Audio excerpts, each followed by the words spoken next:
ಎಲ್ಲರಿಗೂ ನನ್ನ ನಮಸ್ಕಾರಗಳು. ಜೈ ಭೀಮ್, ಜೈ ಭೀಮ್, ಜೈ ಜೈ ಭೀಮ್. ಸ್ವಲ್ಪ ಜೋರ ಧ್ವನಿಯ ಜೈ ಭೀಮ್ ಹೇಳಬೇಕು. ನಮ್ಮೆಲ್ಲ ಉದ್ದೇಶಕ್ಕೆ ವಾಪಸ್ 2014ರಲ್ಲಿ ಕೇಂದ್ರದ ಬಿಜೆಪಿ ಸರ್ಕಾರ ಬಂದಾದ್ಮೇಲೆ ನಮ್ಮ ರಾಜ್ಯದವರು ಕೇಂದ್ರದಲ್ಲಿ ಮಂತ್ರಿಯಾಗಿದ್ರು ಅನಿಲ್ ಕುಮಾರ್ ಹೆಗಡೆ ಅಂತ. ಅವ್ರು ಏನ್ ಹೇಳಿದ್ರು, ನಾವು ಬಿಜೆಪಿ ಸರ್ಕಾರ ಬಂದಿದ್ರೆ ಸಂವಿಧಾನ ಬದಲಾವಣೆ ಮಾಡಕ್ಕಂತ ಹೇಳಿದ್ರೆ ತಮಗೆಲ್ಲ ಗೊತ್ತಿರೋದೇ ವಿಚಾರ. ಇವತ್ತು ಬಾಬಾ ಸಾಹೇಬ್ ಅಂಬೇಡ್ಕರ್ ಸಂವಿಧಾನ ಕೊಟ್ಟಿದ್ದಾರೆ, ನೀವು ಅನುಕೂಲಕ್ಕಾಗ್ತಾ ಇಲ್ಲ, ನಾನು ಮಂತ್ರಿಯಾಗಿಲ್ಲ, ಸಾಧ್ಯ ಆಗ್ತಾ ಇಲ್ಲ. ಇವತ್ತು ಬಾಬಾ ಸಾಹೇಬ್ ಅಂಬೇಡ್ಕರ್ ನೀವು ಅನ್ಕೊಟ್ಟಿದ್ದೀರಾ, ನಾನು ನಿಮ್ಮ ಮುಂದೆ ಮಂತ್ರಿ ಆಗಿದ್ದೀನಿ, ಸಿಎಂ ಪೊಲಿಟಿಕಲ್ ಸೆಕ್ರೆಟರಿ ಆಗಿ ನಸೀರ್ ಅಹಮದ್ ಸಾಹೇಬ್ ಇಟ್ಕೊಂಡಿದ್ದಾರೆ. ಹಾಗಾದ್ರೆ ನಮ್ಮ ಕರ್ನಾಟಕ ಜೈ ಭೀಮ್, ಜೈ ಭೀಮ್,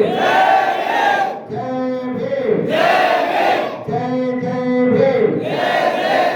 ವೇದಿಕೆ ಮೇಲೆ ಆಸೀನಿರುವ ನಮ್ಮ ಅಣ್ಣ ಅವರು, ನಮ್ಮ ಪಕ್ಷದ ಮುಖಂಡರು, ಸಿಎಂ ಪೊಲಿಟಿಕಲ್ ಸೆಕ್ರೆಟರಿ ಆದಂತ ನಸೀರ್ ಅಹಮದ್ ಸಾಹೇಬ್ರೆ, ಇನ್ನೊಂದು ನನ್ನ ಆತ್ಮೀಯ ಸ್ನೇಹಿತರು, ನಮ್ಮ ಪಕ್ಷದ ಮುಖಂಡರು ಶಾಸಕರಾದಂತ ಆಸಿಫ್ ಶೇಖ್ ಅವರೇ, ಇನ್ನೊಬ್ರು ನನ್ನ ಆತ್ಮೀಯ ಸ್ನೇಹಿತರು, ನಮ್ಮ ಪಕ್ಷದ ಮುಖಂಡರು ಮಾಜಿ ಶಾಸಕರಾದಂತ ಆಜಮ್ ಪೀರ್ ಖಾದ್ರಿ ಅವರೇ, ಇನ್ನೊಬ್ರು ಆತ್ಮೀಯರು ನಮ್ಮ ಪಕ್ಷದ ಮುಖಂಡರಾದಂತ ಸೌದಾಗ್ ಅವರೇ, ಹಿರಿಯವರೇ ಆತ್ಮೀಯರು ನಮ್ಮ ಅಣ್ಣ ಆದಂತ ನಮ್ಮ ಪಕ್ಷದ ಮುಖಂಡರಾದಂತ ಇಲಾಹಿ ಅವರೇ, ಇನ್ನೊಬ್ರು ಆತ್ಮೀಯ ಸ್ನೇಹಿತರು ಪಕ್ಷದ ಮುಖಂಡರಾದಂತ ಮನೋಹರ್ ಅವರೇ, ಇನ್ನೊಬ್ರು ಆತ್ಮೀಯ ಸ್ನೇಹಿತರಾದಂತ ಜಗದೀಶ್ ಅವರೇ, ಇನ್ನೊಬ್ರು ಆತ್ಮೀಯ ಸ್ನೇಹಿತರಾದಂತ ರವಿ ಅವರೇ, ಇನ್ನೊಬ್ಬ ನನ್ನ ಆತ್ಮೀಯ ಸ್ನೇಹಿತರ ತಮ್ಮ ಆದಂತ ಮುಬಾರಕ್ ಅವರೇ, ಅಜ್ಮೀರ್ ಮುಲ್ಲಾ ಅವರೇ, ಸಮೀ ಅವರೇ, ಪೀರ್ ಖಾದ್ರಿ ಅವರೇ, ಶೇಖನ್ ಅವರೇ, ವೇದಿಕೆ ಮೇಲೆ ಆಸೀನರು ಎಲ್ಲ ಪಕ್ಷದ ಮುಖಂಡರಿದ್ದೆಲ್ಲ ಆದ್ಮೇಲೆ ಅಮೀನ್ಗಢ್ ಗ್ರಾಮಕ್ಕೆ ಮತ್ತು ಪ್ರಚಾರಕ್ಕೋಸ್ಕರ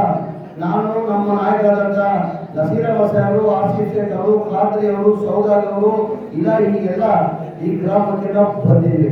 ಕಾರಣ ಅಂದ್ರೆ ಇದೇ ತಿಂಗಳು 9ನೇ ತಾರೀಕು ಚುನಾವಣೆ ಹಿನ್ನೆಲೆಯಲ್ಲಿ ನಾವು ಬೆಂಗಳೂರಿಂದ ಪ್ರಚಾರಕ್ಕೆ ಬಂದಿದ್ದೀವಿ. ಆಲ್ರೆಡಿ ನಮ್ಮ ನಾಯಕರಾದಂತ ನಸೀರ್ ಅಹಮದ್ ಸಾಹೇಬರು ಈ ಗ್ರಾಮಕ್ಕೆ ಬಂದು ಹೋಗಿದ್ದಾರೆ. ನಿಮ್ಮ ಸಮಸ್ಯೆ ಏನೇನಿದೆ ಅಂತ ಎಲ್ಲ ತಿಳ್ಕೊಂಡಿದ್ದಾರೆ. ನೇಕಾರರು ಒಂದು ಸಮಸ್ಯೆ ಇತ್ತು, ನನ್ನ ಅಮ್ಮ ಸತೀಶ್ ರೆಡ್ಡಿ ಅವರು ನೇಕಾರರ ಸಮಸ್ಯೆ ಬಗ್ಗೆ ನಾವು ಬಗೆಹರಿಸ್ತೀವಿ ಅಂತ ಆಶ್ವಾಸನೆ ಅವರು ಕೊಟ್ಟಿದ್ದಾರೆ, ನಸೀರ್ ಅಹಮದ್ ಸಾಹೇಬ್ ಕೊಟ್ಟಿದ್ದಾರೆ. ನಿಮ್ಗೆ ಏನೇನು ಸಮಸ್ಯೆಗಳು ಅದು ಬಗೆಹರಿಸೋ ಪ್ರಯತ್ನ ಮಾಡ್ತೀವಿ. ಹೋದ ಚುನಾವಣೆಯಲ್ಲಿ 11,000 ಗ್ರಾಮದಲ್ಲಿ 11,000 ಮತ ಇದೆ, ಅದರಲ್ಲಿ 7,200 ಚಿಲ್ಲರೆ ಪೋಲಿಂಗ್ ಆಗಿತ್ತು. ಅದರಲ್ಲಿ ನಾವು 1,000 ಲೀಡ್ ಬಂದಿದ್ದೀವಿ, 4,000 ಚಿಲ್ಲರೆ ಭೇಟಿಗಳು ಬಂದಿದ್ದು, 2,000 ಚಿಲ್ಲರೆ ಟಿಕೆಟ್ ಬಂದಿದ್ದು, 1,000 ಲೀಡ್ ಆಗಿದೆ. ನಿಮ್ಮಲ್ಲಿ ನಾನು ಕೈ ಜೋಡಿಸಿ ಕಡಿಮೆ ಮಾಡ್ಬೋದು. ಆ ಟೈಮಲ್ಲಿ ಉತ್ತರ ಪ್ರದೇಶ ಆ ಟೈಮಲ್ಲಿ ನಮ್ಮ ಗ್ಯಾರಂಟಿಗಳು ಇರಲಿಲ್ಲ. ಆ ಟೈಮಲ್ಲಿ ಸರ್ ನಸೀರ್ ಅಹಮದ್ ಸಾಹೇಬ್ರೆ, ಆ ಟೈಮಲ್ಲಿ ನಾವು 5 ಗ್ಯಾರಂಟಿ ಘೋಷಣೆ ಮಾಡಿದ್ವಿ, ಮಾತ್ರ ಗ್ಯಾರಂಟಿಗಳು ಕೊಟ್ಟಿರಲಿಲ್ಲ, ಘೋಷಣೆ ಮಾಡಿದ್ವಿ. ಆ ಜನ ನಿರೀಕ್ಷೆ ಮೇಲೆ ಏನ್ ಮಾಡಿದ್ರು, ಯಾವ್ಯಾವಪ್ಪ 5 ಗ್ಯಾರಂಟಿ ಅಂತ ಮನೆ ನಮ್ಮ ನಾಯಕರಾದಂತ ರಾಜ್ಯದ ಮುಖ್ಯ 5 ಗ್ಯಾರಂಟಿ ಅವರ ಡಿಸ್ಟರ್ಬ್ ಹೋಗ್ತಾರೆ, ಅವರ ಎಲ್ಲ ಕಾರ್ಯ ಅಂಗೀಕರಣ ತಗೋದು. ನಮ್ಮ ನಾಯಕರಾದಂತ ರಾಜ್ಯದ ಮುಖ್ಯಮಂತ್ರಿಗಳಾದಂತ ಮನೆ ಸಿದ್ದರಾಮಯ್ಯ ಅವರು 5 ಗ್ಯಾರಂಟಿಗಳ ಘೋಷಣೆ ಮಾಡಿದ್ರು. ತಮಗೆಲ್ಲ ಗೊತ್ತಿರೋದು ವಿಚಾರ. ಏನೇನು 5 ಗ್ಯಾರಂಟಿಗಳ ಘೋಷಣೆ ಮಾಡಿದ್ರು, ಮನೆ ಯಜಮಾನಿಗೆ ಯಾರಿದ್ದಾರೆ, ಮನೆ ಯಜಮಾನಿಗೆ 2,000 ಮನೆ ಕೊಡ್ತೀವಿ ಅಂತ ಹೇಳಿದ್ರು. ಅದರಲ್ಲಿ 5 kg ಅಕ್ಕಿ ಇದ್ದು 10 kg ಅಕ್ಕಿ ಕೊಡ್ತೀನಿ ಅಂತ ಹೇಳಿದ್ರು. ಆಮೇಲೆ 200 ಯೂನಿಟ್ವರೆಗೂ ಯಾರು ಎಷ್ಟು ಯೂನಿಟ್ ಯೂಸ್ ಮಾಡ್ತಾರೆ, ಯಾರು 70 ಯೂನಿಟ್ ಮಾಡಿದ್ರೆ 80 ಯೂನಿಟ್, 70 ಯೂನಿಟ್ ಮಾಡಿದ್ರೆ 90 ಯೂನಿಟ್ ಮಾಡ್ತಾರೆ, 100 ಯೂನಿಟ್ 200 ಯೂನಿಟ್ವರೆಗೂ ಕರೆಂಟ್ ಫ್ರೀ ಕೊಡ್ತಿರೋದು ಮಹಿಳೆಗೆ. ಈ ರಾಜ್ಯದಲ್ಲಿ ಇಲ್ಲಿಂದ ಬೆಂಗಳೂರು ಹೋಗಿ, ಬೆಂಗಳೂರಿಂದ ಹುಬ್ಳಿ ಹೋಗಿ, ಹುಬ್ಳಿಯಿಂದ ಧಾರವಾಡ ಹೋಗಿ, ಧಾರವಾಡದಿಂದ ಹಾಗೆ ಗುಲ್ಬರ್ಗ ಹೋಗಿ, ಎಲ್ಲ ಹೋಗಿ ಇಡೀ ರಾಜ್ಯದಲ್ಲಿ ಹೆಣ್ಮಕ್ಳು ಫ್ರೀ ಆಗಿ ಅಡ್ಡಾಡ್ತಾ ಇದ್ದೀರಮ್ಮ. ಕೇಳ್ತಾರಲ್ಲ ಇಲ್ಲ ತಾನೆ, ಫ್ರೀ ಆಗಿ ಬಸ್ ಅಡ್ಡಾಡೋದು. ಡಿಪ್ಲೊಮಾ ಹೋಲ್ಡರ್ಸ್ಗೆ 1,500ರಿಂದ 3,000 ಕೊಡ್ತೀವಿ ಅಂತ ಅವತ್ತು ಘೋಷಣೆ ಮಾಡಿದ್ರು. ಮಾಡಿದಾದ್ಮೇಲೆ ಜನ ನಿರೀಕ್ಷೆ ಇಟ್ಕೊಂಡು ನನ್ನ 136 ಸೀಟನ್ನ ಗೆಲ್ಲಿಸ್ಕೊಟ್ರು. 136 ಅಧಿಕಾರ ಬಂತು. ವಿರೋಧ ಕೊಡ್ತಾರೆ ಏನಂದ್ರು, ಈ ಗ್ಯಾರಂಟಿಗಳು ಕೊಡೋಕೆ ಸಾಧ್ಯ ಆಗಲ್ಲ, ಇವ್ರು ಬರೋ ರಾಜಕೀಯ ಭಾಷಣ ಮಾಡಿದ್ದಾರೆ, ಈ ಗ್ಯಾರಂಟಿಗಳು ಕೊಡ್ಬೇಕಾದ್ರೆ ಕನಿಷ್ಠ 55ರಿಂದ 60,000 ಕೋಟಿ ಆಗ್ತದೆ, ಈ ಗ್ಯಾರಂಟಿಗಳು ಸಾಧ್ಯನೇ ಇಲ್ಲ ಅಂದ್ರು. ನಮ್ಮ ಸರ್ಕಾರ ಬಂದು ಮನೆ ಸಿದ್ದರಾಮಯ್ಯ ಮುಖ್ಯಮಂತ್ರಿ ಆಗಿ ಒಂದೇ ತಿಂಗಳಲ್ಲಿ 5 ಗ್ಯಾರಂಟಿಯನ್ನು ಜಾರಿ ಮಾಡೋದು ಗೊತ್ತಾಗಿರ್ತಾನೆ. ಅದ್ರ ಜೊತೆಯಲ್ಲಿ 6ನೇ ಗ್ಯಾರಂಟಿ ಅಂತ ಹೇಳಕ್ ಬಯಸ್ತೀನಿ ನಾನು. ಯಾವ್ದಪ್ಪ 6ನೇ ಗ್ಯಾರಂಟಿ ನಾವು ಘೋಷಣೆ ಮಾಡಿರಲಿಲ್ಲ, ದಯಮಾಡಿ ಕೇಳಬೇಕು ನೀವೆಲ್ಲ. ಬೇರೆ ಪಕ್ಷಕ್ಕೆ ನಮ್ಮ ಪಕ್ಷಕ್ಕೆ ಎಷ್ಟು ವ್ಯತ್ಯಾಸ ಇದೆ ಅಂತ ನಾವು ನೋಡ್ಬೇಕಾಗ್ತದೆ. ನಾವು 6ನೇ ಗ್ಯಾರಂಟಿ ಅಂತ ನಾನು ಹೇಳ್ತೀನಿ. ಏನಕ್ಕೆ ವಸತಿ ಮಂತ್ರಿ ಆಗಿದ್ದೀನಿ, ನನ್ನ ಇಲಾಖೆ ಅನ್ನೋದು ಹಿಂದಿನ ಸರ್ಕಾರದಲ್ಲೇ ಸಿದ್ದರಾಮಯ್ಯ ಮುಖ್ಯಮಂತ್ರಿ ಇರುವಾಗ 14, 15, 16, 17, 18ರಲ್ಲಿ 1,80,253 ಮನೆಗಳು ಸ್ಯಾಂಕ್ಷನ್ ಮಾಡಿದೆ. ನಮ್ಮ ಬೋರ್ಡಲ್ಲಿ ಒಂದು ಮನೆ ಕಟ್ಟಬೇಕಾದ್ರೆ 7 ಲಕ್ಷ ಆಗ್ತದೆ. ಕೇಂದ್ರ ಸರ್ಕಾರ ಏನ್ ಮಾಡ್ತಾರೆ, ಪ್ರಧಾನಮಂತ್ರಿ ಆವಾಸ್ ಯೋಜನೆ ಅಂತ 1 ಲಕ್ಷ ಕೊಡ್ತಾವ್ರೆ. ಆದ್ರೆ ಬಡವ್ರ ಮನೆಗೆ ಕಟ್ಟಕ್ಕೆ 18% GST ಆಗಿ 1,30,30,000 ವಾಪಸ್ ತಗೊಂಡ್ರೆ ನಾನ್ ವ್ಯವಸ್ಥೆ ಕೊಡ್ತಾರೆ. ಬಡವ್ರ ಮನೆಗೆ GST ಆಗೋದು ಅಗತ್ಯ ಇಲ್ಲಲ್ಲ, ಬೇಕಾಗಿಲ್ಲ. ನಾನು ಬಹಳ ಸರಿ ಅಸೆಂಬ್ಲಿ ಬಿಜೆಪಿ ಮನವಿ ಮಾಡ್ಕೊಂಡಿದ್ದೀನಿ. ಕೇಂದ್ರದಲ್ಲಿ ನಿಂದೇ ಸರ್ಕಾರ ಇದೆ, ನರೇಂದ್ರ ಮೋದಿ ಪ್ರಧಾನಮಂತ್ರಿ ಇದಕ್ಕೆ ಹೇಳ್ಬಿಟ್ಟು ನೀವು ಬಡವ್ರ ಮನೆಗೆ GST ಆಗತ್ತೆ ಅಂತ ಅವ್ರ ಬಡವ್ರ ಬಗ್ಗೆ ಕಾಣಿಸಿಲ್ಲ. ಎಲ್ಲೋ ಒಂದ್ ಕಡೆ ಇರಲಿ. ಅದು ಕೇಂದ್ರ ಸರ್ಕಾರಕ್ಕೆ ಒಂದು ಲಕ್ಷ ಬರ್ತದೆ, ರಾಜ್ಯ ಸರ್ಕಾರ ಏನ್ ಮಾಡ್ತೀವಿ 1,20,000 ಜನರಲ್ ಕೊಡ್ತೀವಿ, SC ST ಇದ್ರೆ 2 ಲಕ್ಷ ಕೊಡ್ತೀವಿ. ಅವರೇ ತಗೊಂಡ್ರೆ ಏನಾಗ್ತದೆ 3 ಲಕ್ಷ ಆಗ್ತದೆ. 7 ಲಕ್ಷದ 3 ಲಕ್ಷ ಹೋದ್ರೆ ಎಷ್ಟು ಉಳಿತದೆ? 4 ಲಕ್ಷ ಬಡವರು ಎಲ್ಲಿಂದ ಕಟ್ಟಕ್ಕೆ ಸಾಧ್ಯ? ಪಾಪ ಟೋಟಲ್ ಬೆನಿಫಿಷಿಯರಿ ಪೇಮೆಂಟ್ 1,80,253 ಮನೆಗೆ 7,400 ಕೋಟಿ ಬರಬೇಕಾಗಿತ್ತು. ಬರೇ 310 ಕೋಟಿ ಬಂದಿತ್ತು. ಯಾವ 5,000 ಕೊಟ್ಟರೆ 10,000 ಕೊಟ್ಟರೆ 15,000 ಯಾರು ಕೊಡಕ್ ಸಾಧ್ಯ ಆಗಿಲ್ಲ, ಕೊಟ್ಟಿಲ್ಲ, ಯಾರು ಕೊಟ್ಟಿಲ್ಲ, ಯಾರು ಕೊಡಕ್ ಸಾಧ್ಯ ಆಗಿಲ್ಲ. ಆ ಕಾರಣಕ್ಕೆ ನಾನು ಮಂತ್ರಿ ಆದ್ಮೇಲೆ ನನ್ನ ಗಮನಕ್ಕೆ ಬಂದಾದ್ಮೇಲೆ ನಾನು ಹೆಂಗಪ್ಪ ಮನೆ ಮುಖ್ಯಮಂತ್ರಿ ಹೇಳಿದ್ರು, ಗ್ಯಾರಂಟಿಗಳಿಗೆ 55,000 ಕೋಟಿ ಆಗ್ತದೆ.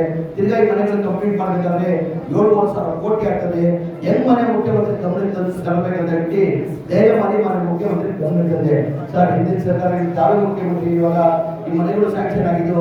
ಅದಾದ್ಮೇಲೆ ಸಮ್ಮಿಶ್ರ ಸರ್ಕಾರ ಬಂತು, ಬಿಜೆಪಿ ಸರ್ಕಾರ ಬಂತು, ಒಂದು ಮನೆಯೂ ಸ್ಯಾಂಕ್ಷನ್ ಮಾಡಿಲ್ಲ, ಒಂದು ಮನೆಯೂ ಕೊಡಕ್ಕೆ ಸಾಧ್ಯ ಆಗಿಲ್ಲ. ಒಬ್ಬ ಜನ ಎಲ್ಲ ಭೀತಿಯಲ್ಲಿದ್ದಾರೆ. ಸರ್, ನಾವೇ ಸರ್ಕಾರ ವತಿಯಿಂದ 4 ಲಕ್ಷ ಕೊಟ್ಟು ಆ ಮನೆಗಳು ಕಂಪ್ಲೀಟ್ ಮಾಡಬೇಕಾಗ್ತದೆ. ಮನೆ ಮುಖ್ಯಮಂತ್ರಿ ಗಮನಿಸ್ತದೆ. ಮನೆ ಮುಖ್ಯಮಂತ್ರಿ ಏಳೆಲ್ಲ ಸಫಲ ಅದೇ ಹೇಳುವುದು ಹಾಳಾಗೋದು. ಮನೆ ಮುಖ್ಯಮಂತ್ರಿಗಳು 2-3 ರಿವ್ಯೂ ಮೀಟಿಂಗ್ ಮಾಡಿ, ಇಲ್ಲ ನಾನು ಏನಾರ ಶಕ್ತಿ ಆಗಿ ಬಡವರು ದುಡ್ಡು ಕೊಡೋಕೆ ಸಾಧ್ಯ ಆಗಲ್ಲ, ಅದು ಎಷ್ಟೆಲ್ಲ ಕಷ್ಟ ಆಗಲಿ, ಎಷ್ಟೆಲ್ಲ ತೊಂದರೆ ಆಗಿ ಆ ದುಡ್ಡನ್ನ ಸರ್ಕಾರ ಕೊಡ್ತದೆ ಅಂತ ಹೇಳ್ಬಿಟ್ಟು 2024 ಮಾರ್ಚ್ ತಂದು, ಮಾರ್ಚ್ ಫೆಬ್ರವರಿ ತಂದು ಕ್ಯಾಬಿನೆಟ್ ಅಲ್ಲಿ ಅಪ್ರೂವ್ ಮಾಡಿಕೊಂಡು 2024 ಮಾರ್ಚ್ ಅಲ್ಲಿ 36,789 ಮನೆ ಕೊಟ್ವಿ. ಅದಾದ್ಮೇಲೆ ಇದೇ ವರ್ಷದಲ್ಲಿ ಹುಬ್ಳಿಯಲ್ಲಿ ದೊಡ್ಡ ಮಟ್ಟದ ಕಾರ್ಯಕ್ರಮ ಮಾಡಿ 47,345 ಮನೆ ಕೊಟ್ವಿ. ಒಟ್ಟಾಗಿ ನಮ್ಮ ಸರ್ಕಾರ ಸಿದ್ದರಾಮಯ್ಯ ಮುಖ್ಯಮಂತ್ರಿ ಸರ್ಕಾರದಲ್ಲಿ 80,000 ಮನೆಗಳು ಕೊಟ್ವಿ. ಏನಕ್ಕೆ ಬಿಜೆಪಿ ಅವರು ಕೊಟ್ಟಿಲ್ಲ, ಏನಕ್ಕೆ ಜನತಾ ಅವರು ಕೊಟ್ಟಿಲ್ಲ? ಅವ್ರ ಬಡವ್ರ ಬಗ್ಗೆ ಕಾಲೇಜ್ ಇಲ್ವಾ? ಬರೇ ಬಡವ್ರ ಬಗ್ಗೆ ಸಿದ್ದರಾಮಯ್ಯ ಮಾತ್ರ ಕಾಲೇಜ್ ಇದ್ದ ತಮ್ಮ ಕೆಳಗೆ ಬರ್ತಾ ಇಲ್ಲ. ಅವರು ಕೊಡಬೇಕಾಗಿದ್ದಾರೆ, ಕೊಟ್ಟಿಲ್ಲ, ಕೊಡಕ್ಕೆ ಸಾಧ್ಯ ಆಗಿಲ್ಲ. ಈ ಸುದ್ದಿ ಏನ್ ಮಾಡಿದ್ದಾರೆ ಬಿಜೆಪಿಯವರು ಯಾವತ್ತನ್ನ ಕಾಂಗ್ರೆಸ್ ಪಕ್ಷದ ತಾವು ಇತಿಹಾಸ ತಗಲಿ. ಯಾವ ಚುನಾವಣೆ ಬರ್ತದೆ ಜನರು ಮಧ್ಯದಲ್ಲಿ ಹೋದ್ರೆ ನಮ್ಮ ಸಾಧನೆ ತೋರಿಸಿ ನಾವು ಮತ ಕೇಳ್ತೀವಿ. ನಮ್ಮ ಸರ್ಕಾರ ಇತ್ತು, ಇಂಥ ಕಾರ್ಯಕ್ರಮ ಕೊಟ್ಟಿದ್ದೀವಿ, ಮುಂದೆ ನಮ್ಮ ಸರ್ಕಾರ ಬಂದ್ರೆ ಇಂಥ ಕಾರ್ಯಕ್ರಮ ಕೊಡ್ತೀವಿ, ಇಂಥ ಭಾಗ್ಯಗಳು ಕೊಡ್ತೀವಿ ಅಂತ ನಮ್ಮ ಸಾಧನೆ ತೋರಿಸಿ ನಾವು ಮತ ಕೇಳ್ತೀವಿ. ಬಿಜೆಪಿಯವರು ಎಂದನ ಅವ್ರ ಸಾಧನೆ ತೋರಿಸಿದಾರ? ಯಾವತ್ತಿದ್ರು ಹಿಂದೂ ಮುಸಲ್ಮಾನ್ ಈ ಗ್ರಾಮದಲ್ಲೂ ಹಿಂದೂ ಮುಸಲ್ಮಾನ್ ಎಲ್ಲ ಒಟ್ಟು ಮಾಡ್ತಾರೆ. ಬಹಳ ಖುಷಿ, ಸಂತೋಷ ಇರುತ್ತೋ. ಇಡೀ ದೇಶದಲ್ಲೇ ಹಂಗೆ ಇದ್ದಿದ್ದು. 2012 ಮುಂಚೆ ಹಿಂದೂ ಮುಸಲ್ಮಾನ್ ಸಿಖ್ಸ್ ಎಲ್ಲ ಪ್ರೀತಿಯಿಂದ ವಿಶ್ವಾಸ ಇದ್ರು. ಯಾವಾಗಿಂದ ಬಿಜೆಪಿ ಬೆಳೀತು ಆವಾಗಿಂದ ಹಿಂದೂ ಮುಸಲ್ಮಾನ್ ಬಂದಿದ್ದು. ಅದಕ್ಕಿಂತ ಮುಂಚೆ ಇದ್ದ ಹಿಂದೂ ಮುಸಲ್ಮಾನ್ ವರ್ಷಾನುಗಟ್ಟಲೆ ಇದ್ರು. ಎಷ್ಟು ವರ್ಷ ಇದ್ದಿದ್ರ ಜೊತೆಯಲ್ಲಿ ನಮ್ಗೆಂತೂ ಜಾತಿ ಭೇದ ಮಾಡಿಲ್ಲ ನಾವು. ನಮ್ಮ ಇಸ್ಲಾಂ ಧರ್ಮ ಹೆಚ್ಚಿನ ಸಂಖ್ಯೆಯಲ್ಲಿ 40 ಸಂಖ್ಯೆ. ನಮ್ಮ ಇಸ್ಲಾಂ ಧರ್ಮ ನಮಗೆ ಜಾತಿ ಭೇದ ಮಾಡಿ ಅಂತ ನಮ್ಮ ಇಸ್ಲಾಂ ಧರ್ಮ ಯಾವತ್ತೂ ಹೇಳ್ಕೊಟ್ಟಿಲ್ಲ. ಪ್ರೀತಿಯಿಂದ ಮಾಡಬೇಕು, ಅಣ್ಣ ತಂದ್ರೆ ಮಾಡಬೇಕು, ಒಟ್ಟಾಗಿ ಬರ್ಬೇಕಂತ ಹೇಳಿದ್ರು. ಮಸಬ್ ನಹೀ ಸಿಖಾತಾ, ಆಪಸ್ ಮೇ ಪೈರ್ ರಖನಾ, ಹಿಂದಿ ಹೈ ಹಮ್, ಹಿಂದೂಸ್ತಾನ್ ಹಮಾರಾ.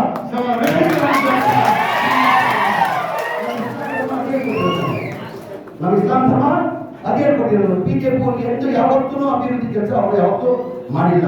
ನಿರೀಕ್ಷೆ ಇಟ್ಟಿದ್ರು. ಜನ ಮಾಡಿದ್ರು 2008 ಸರ್ಕಾರ ಬಿಜೆಪಿ ರಸ್ತೆ ಇತ್ತು, ಮ್ಯಾಂಡೇಟ್ ಬಂದಿಲ್ಲ ಅವರಿಗೆ. ಯಾವತ್ತೂ ಬಿಜೆಪಿಗೆ ಮ್ಯಾಂಡೇಟ್ ಬಂದಿಲ್ಲ. 2008 110 ಸೀಟ್ ಬಂತು. ಅದು 110 ಸೀಟ್ ಬರೋದು ಕಾರಣ ಯಾರು? ಜನತಾ ದಳ ಕುಮಾರಸ್ವಾಮಿ ಅವರು. ಕುಮಾರಸ್ವಾಮಿ 20 ಅಂತ ಒಪ್ಪಂದ ಮಾಡ್ಕೊಳ್ಳಿ ಅಧಿಕಾರ ಯಡಿಯೂರಪ್ಪ ಕೊಟ್ಟಿದ್ರೆ ಅವರೇ ಬಿಜೆಪಿಯಲ್ಲಿ ಮುಂದೋಗ್ಬಿಡೋದು. ಆ ಅಧಿಕಾರ ಕೊಟ್ಟಿಲ್ಲ ಎಲ್ಲ ಸಮಾಜ ಚರ್ಚೆ ಇತ್ತು. ಏನಂತ ಇಲ್ಲ ಅನ್ಯಾಯ ಮಾಡೋರಿಗೆ ಅದಕ್ಕೆ ಇನ್ಕ್ಲೂಡಿಂಗ್ ಅಲ್ಪಸಂಖ್ಯಾತರು ಹೇಳಿದ್ರು. ಮಾತ್ರ ಕುಮಾರಸ್ವಾಮಿ ನಡ್ಕೊಳ್ಬೇಕಾಗಿತ್ತು, ಅಧಿಕಾರ ಅವ್ರು ಕೊಡ್ಬೇಕಾಗಿತ್ತು, ಅಧಿಕಾರ ಕೊಟ್ಟಿಲ್ಲ ಅಂತ ಹೇಳಿ ಒಂದು ಸಿಂಪಲ್ ಯಾವತ್ತು ಕರ್ನಾಟಕ ರಾಜ್ಯದಲ್ಲಿ ಬಿಜೆಪಿಗೆ ಮ್ಯಾಂಡೇಟ್ ಬಂದಿಲ್ಲ, ಮುಂದೆನೂ ಬರಲ್ಲ. ಮ್ಯಾಂಡೇಟ್ ಬಂದಿಲ್ಲ. ಆಪರೇಷನ್ ಕಮಲ ಮಾಡಿ ಸರ್ಕಾರ ರಚನೆ ಮಾಡೋದು ಯಾರೋ ಯಡಿಯೂರಪ್ಪ ಅವರು ಜನ ಬಹಳ ನಿರೀಕ್ಷೆ ಮಾಡಿದ್ರು. ಇಲ್ಲ ನಾವು ಜನತಾದಳ ಸರ್ಕಾರ ನೋಡಾಗಿದೆ, ಬಿಜೆಪಿ ಸರ್ಕಾರ ನೋಡಾಗಿದೆ, ಜನತಾದಳ ಸರ್ಕಾರ ನೋಡಾಗಿದೆ, ಕಾಂಗ್ರೆಸ್ ಸರ್ಕಾರ ನೋಡಾಗಿದೆ. ಇದು ಬಿಜೆಪಿಯವರು ಇಬ್ಬರಿಗಿಂತ ಸೂಕ್ತ ಕೆಲಸ ಮಾಡ್ತಾರೆ, ಅಭಿವೃದ್ಧಿ ಕೆಲಸ ಆಗ್ತಾರೆ ಅಂತ ಜನ ನಿರೀಕ್ಷೆ ಇಟ್ಟಿದ್ರು. ಆಯ್ತಾ ಅಭಿವೃದ್ಧಿ ಕೆಲಸ ಆಯ್ತೇನ್ರಿ? ಯಾರ ರಾಜ್ಯದ ಮುಖ್ಯಮಂತ್ರಿಯಾಗಿ ಜೈಲಿಗೆ ಯಾರು ಹೋಗಿದ್ದಾರೆ ಅಂದ್ರೆ ಸನ್ಮಾನ್ಯ ಯಡಿಯೂರಪ್ಪ ಜೈಲಿಗೆ ಹೋಗಿದ್ದಾರೆ ಮುಖ್ಯಮಂತ್ರಿಯಾಗಿ. ಯಾರು ಹೋಗಿದಾರ ಹೇಳಿ ನೀವು ಹೇಳಿ.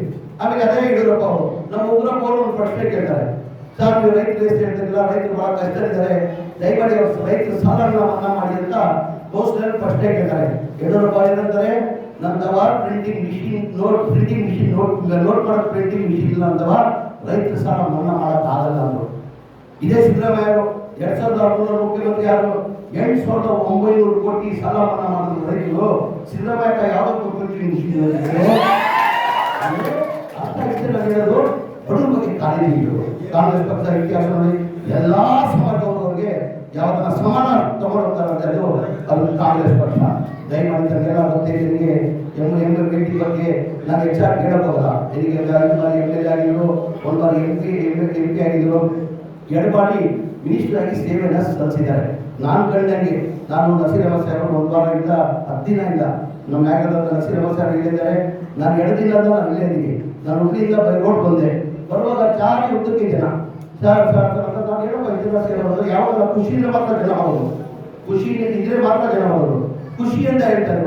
ಇಲ್ಲ ಸರ್ ಈ ಬಾರಿ ನಾವು ಕಾಂಗ್ರೆಸ್ ಪಕ್ಷ ಹೆಚ್ಚಿನ ಮತದಲ್ಲಿ ಗೆಲ್ಸ್ತೀವಿ. ಕಾರಣ ಅಂದ್ರೆ ಮೇಟಿಯವರು ಮಾಡಿರೋದು ಅಭಿವೃದ್ಧಿ ಕೆಲಸ.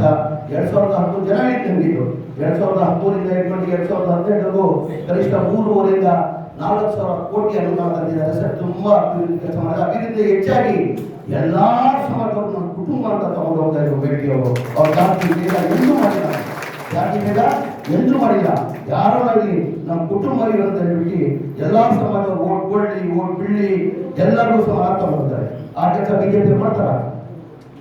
ಮುಸಲ್ಮಾನ್ ನೋಡ್ ತಕ್ಷಣ ವಾಂತಿ ಬರ್ತಾರೆ, ಗಡ್ಡ ನೋಡ್ ತಕ್ಷಣ ಹೊಟ್ಟೆಗೆ ಹೋಗ್ತಾರೆ, ಟೊಪ್ಪಿ ನೋಡ್ ತಕ್ಷಣ ಬಿಪಿ ಎಲ್ಲ ಹಾಗಾಗ್ಬಿಡ್ತಾರೆ. ಹೌದಾನೆ?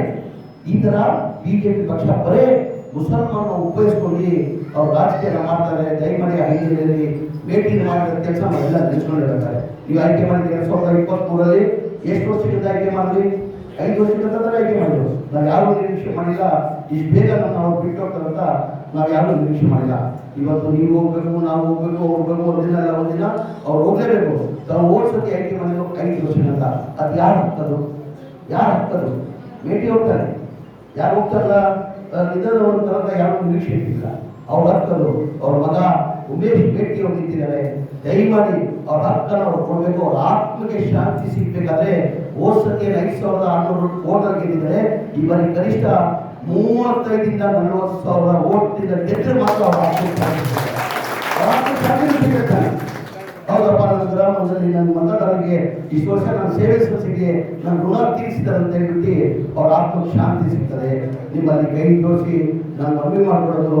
ಅದ್ರ ಜೊತೆಯಲ್ಲಿ ಇವತ್ತು ಸಿದ್ದರಾಮಯ್ಯ ಮುಖ್ಯಮಂತ್ರಿ ಇದ್ದಾರೆ. ಯಾವ ಥರ ಸರ್ಕಾರ ಮಾಡ್ತಾರೆ, ಸಿದ್ದರಾಮಯ್ಯ ಯಾವ ಪರ ಇದ್ದಾರೆ, ನನಗಿಂತ ಹೆಚ್ಚಾಗಿ ಮನೆಯಲ್ಲಿ ಸಿದ್ದರಾಮಯ್ಯ ಪಕ್ಕ ಇದೆ. ನನಗೆ ಯಾವ ಮಾಧ್ಯಮದಲ್ಲಿ ಕೇಳ್ತಾ ಇದ್ರು, ಏನ್ ಸರ್ ಕುಮಾರಸ್ವಾಮಿ ಅವರು ಸಿದ್ದರಾಮಯ್ಯ ಬಗ್ಗೆ ಬಹಳ ಲಘುವಾಗಿ ಮಾತಾಡ್ತಾ ಇದ್ರು. ಏನ್ ಮಾಡೋದು ಸರ್ ಅವ್ರಿಗೆ? ಅವ್ರು ಏನಾಗ್ತದೆ, ಸಿದ್ದರಾಮಯ್ಯ ಪಾಪುಲಾರಿಟಿ ಸಹಿಸಕ್ ಆಗ್ತಾ ಇಲ್ಲ.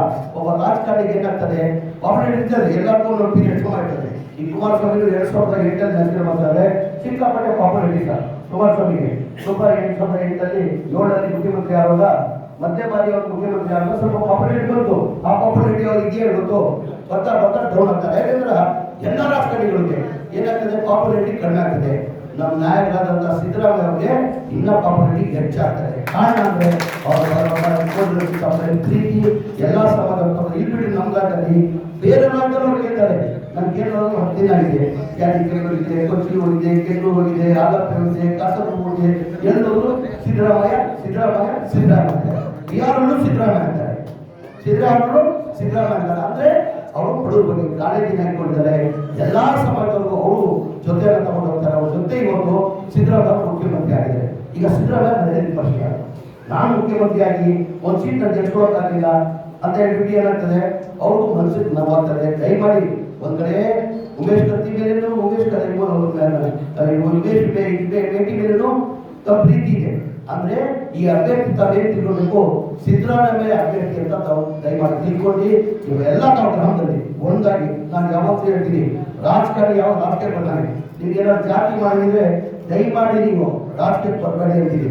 ರಾಜಕೀಯ ಬಂದಾದ್ಮೇಲೆ ಜಾತಿ ಮಾಡ್ಬೋದು. ನೀವು ಜಾತಿನೇ ಮಾಡೋದಿದ್ರೆ ಮನೆಯಲ್ಲಿ ಕೂತ್ಕೊಂಡು ಜಾತಿ ಮಾಡಿ, ರಾಜಕೀಯ ಬಂದಾದ್ಮೇಲೆ ಜಾತಿ ಮಾಡಿ. ಏನಿದ್ರೆ ನಮ್ಮ ಲಕ್ಷಾಂತರ ಜನ ಮಾಡಿದ್ದಾರೆ. ನಾವು ಜಾತಿ ಮಾಡಿದ್ರೆ ನಾವಿನ್ನ ನಮ್ಮ ಮಕ್ಕಳು ಹುಳ ಬೀಳ್ತಾ ಇದ್ದಾರೆ, ನಮ್ಮ ಮಕ್ಕಳು ಹುಳ ಬೀಳ್ತಾ ಇದ್ದಾರೆ. ಆ ಕಾರಣಕ್ಕೆ ನಾವು ಗ್ರಾಮದಲ್ಲೆಲ್ಲ ಒಂದಾಗಿದ್ರ ಆ ಮೇಟಿ ಆತ್ಮ ಶಾಂತಿ ಸಿಕ್ಕಿದ ಕಾರಣಕ್ಕೆ ನಾನು ನಿಮ್ಮಲ್ಲಿ ಕೈ ಜೋಡಿಸ್ಕೊಂಡು ಮಾಡ್ತೀನಿ. ದಯಮಾಡಿ ಗ್ರಾಮದಲ್ಲಿ ಸಾಧಿಸಬೇಕು. ಒಳ್ಳೆ ಮನುಷ್ಯರು ಎಲ್ಲ ಹಿಂದೂ ಮುಸಲ್ಮಾನ್ ಬಿಜೆಪಿ ಬಿಟ್ಟಾಗಿ ಈ ಸರ್ಕಾರ ಬಂದು ಏನ್ ಮಾಡ್ತಾರೆ, ಎಮ್ ಎಲ್ ಎ ಗೆದ್ರು ಏನ್ ಮಾಡಕ್ಕಾಗ್ತಾರೆ ಬಿಜೆಪಿಯವರು? ಕೆಲಸ ಅಭಿವೃದ್ಧಿ ಕೆಲಸ ಮಾಡಕ್ ಸಾಧ್ಯನಾ? ಇನ್ನ 2 ವರ್ಷ ನಮ್ಮ ಸರ್ಕಾರ ಇದೆ, ಇನ್ನ 2 ವರ್ಷ ನಮ್ಮ ಸರ್ಕಾರ ಇದೆ.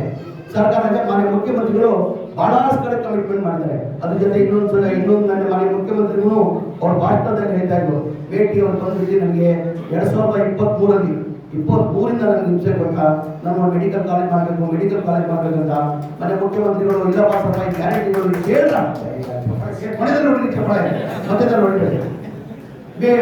ಸಿದ್ದರಾಮಯ್ಯ ಅವರು ಇಲ್ಲ ಕಡೆ ಸ್ವಲ್ಪ 1 ವರ್ಷ ಕಾಯಿಲೆ ಕೊಡ್ತೀನಿ, ನಾನು ಸೊಲದಲ್ಲಿ ಕೊಡ್ತೀನಿ, ಈ ಸ್ವಲ್ಪ ಗ್ಯಾರಂಟಿಗಳು ಕೊಡ್ಬೇಕಾಗ್ತದೆ ಆಮೇಲೆ ಮಾಡುವಂತದಕ್ಕೆ ಕೊನೆಗೆ 2024ರಲ್ಲಿ ಅವ್ರಿಗೆ ಏನಾಯ್ತು ಗೊತ್ತಿಲ್ಲ. ಸಿದ್ದರಾಮಯ್ಯ ಮಾತಾಡಿದ್ದು ಇಲ್ಲ, ಒಂದು ಒಳ್ಳೆ ಮನಸ್ಸು ಇರ್ತದೆ, ಅವ್ರು ಗೊತ್ತಾಗ್ತಾರಂತೆ ಇಂಥ ನಾನು ಸಾಯ್ತೀನಿ, ಇಂಥ ಟೈಮಲ್ಲಿ ನಾವು ಸಾಯ್ತೀವಿ ಅಂತ ಒಳ್ಳೆಯವ್ರಿಗೆ ಒಳಗಡೆಯಿಂದ ಗೊತ್ತಾಗ್ತದಂತೆ. ಅದು ಗೊತ್ತಾಗಿರ್ಬೋದು. ನನಗೆ 2023ರಲ್ಲಿ ಬಂದು ನಾನು ಗಲಾಟೆ ಮಾಡಿ ಹಿಂಸೆ ಮಾಡ್ಕೊಂಡು ಮೆಡಿಕಲ್ ಕಾಲೇಜ್ ಸ್ಯಾಂಕ್ಷನ್ ಮಾಡ್ಕೊಂಡು ಅದು ಗುದ್ಲಿ ಪೂಜೆ ಮಾಡಿದ್ರು. ಗುದ್ಲಿ ಪೂಜೆ ಆಗಿದೆ, ಈಗ ಮಾಡಿಬಿಡಿ, ಯಾವ ಹೊಡೆಯಲ್ಲ. ಆ ಕಾರಣಕ್ಕೆ ಅವ್ರು ಮಾಡಿದ ಕೆಲಸ ನಮಗೆಲ್ಲ ಗೊತ್ತಿದೆ. ದಯಮಾಡಿ ಆ ಕಾರಣಕ್ಕೆ ಎಲ್ಲರಿಗಿಂತ ಹೆಚ್ಚಾಗಿದೆ. ಈಗ ಆಯ್ತು, ಈಗ ಇನ್ನ 2 ವರ್ಷ ಸರ್ಕಾರ ಇದೆ. ಮನೆ ಮುಖ್ಯಮಂತ್ರಿಗಳು ಮೊನ್ನೆನೂ 3 ದಿನ ಬಂದೋಗಿದ್ರು, ನಿನ್ನೆನೂ ಫುಲ್ ಡೇ ಇದ್ರು. ಅವ್ರು ಬಹಳಷ್ಟು ಆಶ್ವಾಸನೆ ಕೊಟ್ಟಿದ್ದಾರೆ. ನಮ್ಮ ನಾಯಕರಾದಂಥ ನಸೀರ್ ಅಹಮದ್ ಸಾಹೇಬರು ಸ್ಪೆಷಲಿ ಅಲ್ಪಸಂಖ್ಯಾತರಲ್ಲಿ ಎಲ್ಲಾ ಕಡೆ ಹೋಗಿ ಸರ್ವೆ ನಾವು ಮಾಡ್ಕೊಂಡು ಬಂದಿದ್ದಾರೆ. ನನಗೂ ಸುದ್ದಿ ಕೊಟ್ಟಿದ್ದಾರೆ. ನಾನು ಬಹಳ ಕೆಲಸಗಳು ಮಾಡೋದು ಬಾಕಿ ಇದೆ ಇಲ್ಲಿ ಬಾಗಲಕೋಟಲ್ಲಿ. ದಯಮಾಡಿ ನಾವು ಚುನಾವಣೆ ಆದ್ಮೇಲೆ ಒಂದು ಮೀಟಿಂಗ್ ಕರೆಯುವ, ಹೊಸದಿದ್ದು ಒಂದು, ಹೌಸಿಂಗ್ ಒಂದು, ರಾಜೀವ್ ಗಾಂಧಿದು ಒಂದು, ಸ್ಲಮ್ ಬೋರ್ಡ್ ಒಂದು, ಮೈನಾರಿಟಿದು ಒಂದು, ಒಪ್ಪೋರ್ದು ಒಂದು ಮೀಟಿಂಗ್ ಮಾಡಿಬಿಟ್ಟು ಏನೇನು ಬಾಗಲಕೋಟೆ ಸಮಸ್ಯೆ ಇದೆ ಅದೆಲ್ಲ ನಾವು ಕೂತ್ಕೊಂಡು ಬಗೆಹರಿಸುವಂತ ನಮ್ಮ ನಾಯಕರಾದಂಥ ನಸೀರ್ ಅಹಮದ್ ಹೇಳಿದ್ದಾರೆ. ಆ ಒಂದು ಕಡೆ ಆಗ್ತಿದೆ. ಮನೆ ಮುಖ್ಯಮಂತ್ರಿಗಳನ್ನು ಬಹಳಷ್ಟು ಕಡೆ ಆಶ್ವಾಸನೆ ಮಾಡ್ತಾರೆ. ನಾನು ಮುಖ್ಯಮಂತ್ರಿ ಆಗಿದ್ದೀನಿ, ಈಗ ಅಭಿವೃದ್ಧಿ ಕೆಲಸಕ್ಕೆ ನಾನು ಜಾಸ್ತಿ ದುಡ್ಡು ಹಣವನ್ನು ಕೊಡ್ತೀನಿ ಅಂತ ಬಹಳಷ್ಟು ಕಡೆ ಇದ್ದಾರೆ. ಹೆಚ್ಚು ಕಡೆ ಈಗ ಬಿಜೆಪಿ ಗೆದ್ದಂತ ಹೇಳಿ ನಿಮ್ಗೆಲ್ಲ ಆಗ್ತದೆ. ತಾಲೂಕು ಅಭಿವೃದ್ಧಿ ಆಗ್ತದ? ತಾಲೂಕು ಅಭಿವೃದ್ಧಿ ಆಗ್ತದ? ಇಲ್ಲ, ತಾಲೂಕು ಅಭಿವೃದ್ಧಿ ತಾಲೂಕಿದ್ರೆ ತಾನೆ, ತಾಲೂಕು ಅಭಿವೃದ್ಧಿ ಎಲ್ಲರಿಗೂ ಅಭಿವೃದ್ಧಿ ಆಗಕ್ಕೆ. ದಯಮಾಡಿ ಆ ಹಿನ್ನೆಲೆಯಲ್ಲಿ ನೀವೆಲ್ಲ ಒಗ್ಗಟ್ಟಾಗಿ ಒಂದಾಗಿ ಎಲ್ಲರಿಗಿಂತ ಪದೇ ಪದೇ ಪದೇ ಪದೇ ಹೇಳ್ತೀನಿ, ಮೇಟಿ ಆತ್ಮಕ್ಕೆ ಶಾಂತಿ ಸಿಗ್ಬೇಕಾದ್ರೆ ಓದ್ಸತಿ ಬಿಜೆಪಿಗೆ ಹಾಕ್ರು ಈ ಬಾರಿ ಕಾಂಗ್ರೆಸ್ ಆಗ್ತದೆ. ಹೆಚ್ಚಿನ ಸಂಖ್ಯೆಯಲ್ಲಿ ನಮ್ಮ ಅಲ್ಪಸಂಖ್ಯಾತಿದ್ದಾರೆ. ಈ ಬಾರಿನೂ ನಿಮ್ಮನ್ನು ವೋಟೇಜ್ ಪರ್ಸೆಂಟೇಜ್ ಓದಿಸೋದು 70% ಆಗಿರೋದು. 11 ಸಾವಿರದಲ್ಲಿ ಒಂದು 7 ಸಾವಿರ ಪೋಲಿಂಗ್ ಆಗಿರೋದು, ಎಲ್ಲಿ 70% ಆಗಿದೆ. ದಯಮಾಡಿ ನಿಮ್ಮಲ್ಲಿ ಈ ಬಾರಿ 90ರಿಂದ 100% ಮಾಡಬೇಕಂತ ಎಲ್ಲ ಸಮಾಜಗಳು. ನಮ್ಮ ಮುಸಲ್ಮಾನ್ ಸಮಾಜದಲ್ಲಿ ಏನಾಗಿದೆ, ಸ್ವಲ್ಪ ಓಟ್ ಹಾಕಕ್ಕೆ ಹೋಗಲ್ಲ. ಏನಕ್ಕೆ ಓಟ್ ಹಾಕಕ್ಕೆ ಹೋಗಲ್ಲ ಅಂದ್ರೆ ಓಟ್ ಅಂತ ಆಗ್ತೀವಿ कई को डालने में जाते हैं, अयोग्य ने वोट से जीतता क्यों है, मैदान को उसका फायदा क्या है, मैं कहीं को डालने क्यों? तुम्हें ये वोट नहीं डाले तो बीजेपी को 2 वोट का फायदा, तुम्हारा 1 वोट नहीं डाले तो बीजेपी को क्या फायदा होता, 2 वोट का फायदा होता। मेहरबानी कर एक दिन सुकून अमन के वास्ते आज काम की एक जगह पूरे देखेगा। तुम्हें 2023 से पहले जो बीजेपी हुकूमत के अंदर थे, रिजर्वेशन का मसला देखेगा, लाउड स्पीकर का मसला देखेगा, हिजाब का मसला देखेगा, क्या क्या हमें प्रॉब्लम आनी है। अब हमारा सुकून है कि नहीं है? कांग्रेस पूरी समाज को सुकून है। कांग्रेस हुकूमत के अंदर क्या कर रही ना करे मालूम नहीं, हमें सुकून से तो नींद करे, हम ना होना सो क्या, इसका भी क्या देने वाला अल्लाह, हम ना होना सो सुकून होना।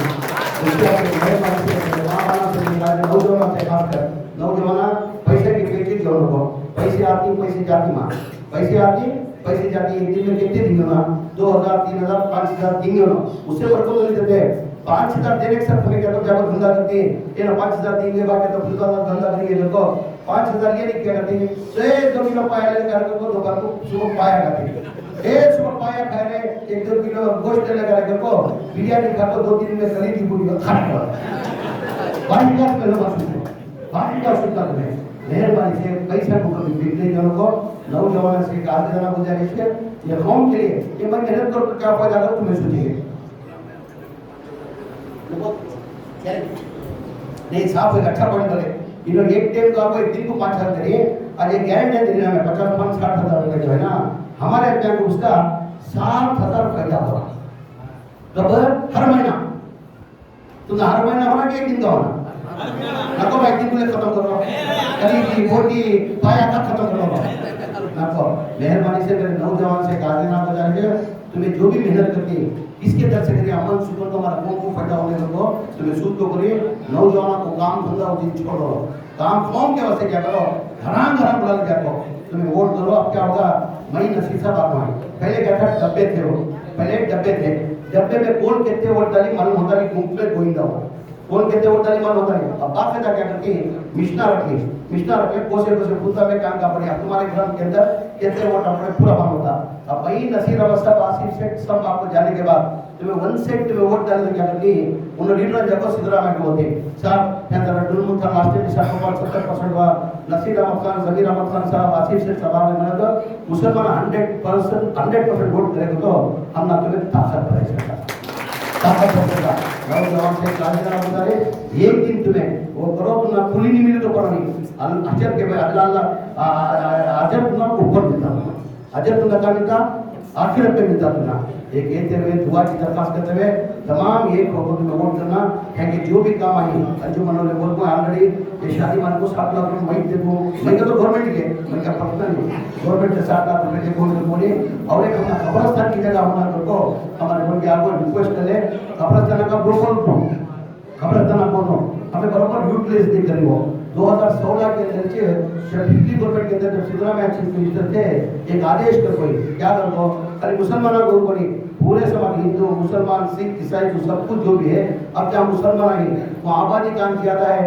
अगर कब्रिस्तान को जरूरत हो तो वो सेक्टर भी पर्पस होते इमीडिएट देना नहीं है तो प्राइवेट जगह परचेस करके देना तो गवर्नमेंट आदेश हो गए हमें उसका यूज नहीं करिए अपने देखो ही मेरी भी नसीर अहमद साहब की वो इंशाल्लाह जवाबदारी कहते हुए तमाम ये को क्या मैं कभी भी होगा हिंदू मुसलमान भी बहुत से देशों में बहुत से कंट्री जाऊंगा हमारे हिंदुस्तान के अंदर खासकर कर्नाटक के अंदर तो हिंदू मुस्लिम सिख ईसाई सब चार को बसे ना वो सिर्फ दूसरी कंट्री में देश में नहीं हो वो हमारी इसके अंदर वो बीजेपी वाले हमारा डिबेट करने की जद्दोजहद कोशिश कर रही और इंशाल्लाह आने वाले दिनों में नहीं होगा तो मंजूर करते हुए तमाम ये को नौजवानों को वादा करना नसीर अहमद साहब की तरफ से मेरी तरफ से फजर की नमाज पढ़ने को 8 बजे हम खत्म कर देना 8 बजे वोटिंग कर को पाया गया बिरयानी क्या क्या खाना शुरू कर सो उधर जाओ मेहनत करो दिन रात मेहनत करो 8 बजे से 9 बजे के तक खत्म होना क्या मां पूरे को करती के मां आता उठो पता नहीं उठे हाथ में लेने के लिए तो कहीं नहीं करो हम ना बस हमें फ्री नहीं भेजने को तुमने भी इंशाल्लाह आने वाले 28 के अंदर तुमने भी देंगे हमारी पार्टी के कैंडिडेट को उमेश को सीरियल नंबर 2 में लिखो सीरियल नंबर लिखो सीरियल नंबर वोट का निकालना तो बोले जो भी अंजुमन के काया हम करते करके आपको इतनी इज्जत अफजाई करेगा ठीक के लिए से तो शुक्रिया अदा करके मेरी बात कर रहा हूं अस्सलाम वालेकुम रहमतुल्लाहि व बरकातहू ಎಲ್ಲರಿಗೂ ನಮಸ್ಕಾರಗಳು